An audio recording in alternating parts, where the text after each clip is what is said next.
Adrienne Kambana should be looking forward to Christmas. But instead this year, like the three before, she'll be without her husband. Jimmy Mubenga died as he was being deported to Angola.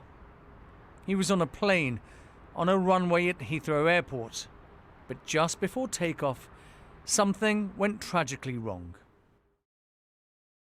I was in my home when the police called me, but I didn't know it was them. I thought it was Jimmy, because they used Jimmy's phone. Jimmy Mubenga died on board the aircraft after being heavily restrained for more than half an hour in a position that would eventually kill him.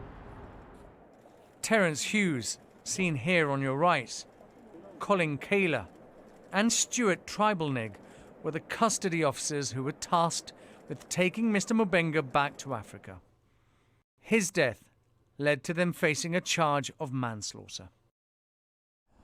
Several witnesses on board flight BA77 say they heard Jimmy Mubenga pleading for his life. "Let me go, I can't breathe," he said over and over again. The prosecution claims the defendants ignored those pleas. They say they didn't hear those words uttered. Whenever we're taking an escort, it's important to make sure that in the seated position, the escort is kept as upright as possible.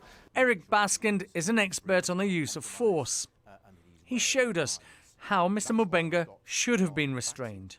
So, from this relaxed position, in the event that the detainee starts to struggle, then the guard behind can make sure that his head is kept upright, that the staff either side can restrain him, and in the event that he's struggling, he's going to be kept in an upright position.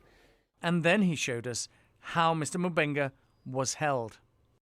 So, in the event of a struggle, what would happen is that the guard in front was pulling the head down, and pulling the head down in any of these positions, that's almost certainly the most dangerous position that we can think of in restraint. It's simply because their lung function is going to be compromised, they will have difficulty in breathing. Mr. Mubenga's death has led to a review in the way forced deportations are carried out by the government. But campaigners say the process is still not transparent enough. An earlier inquest into Jimmy Mubenga's death led the CPS to re-examine the case, and criminal charges and the trial followed. Adrienne has welcomed the change in the way deportees are restrained, but it's come too late for her. I don't want to see another family to suffer like we have done.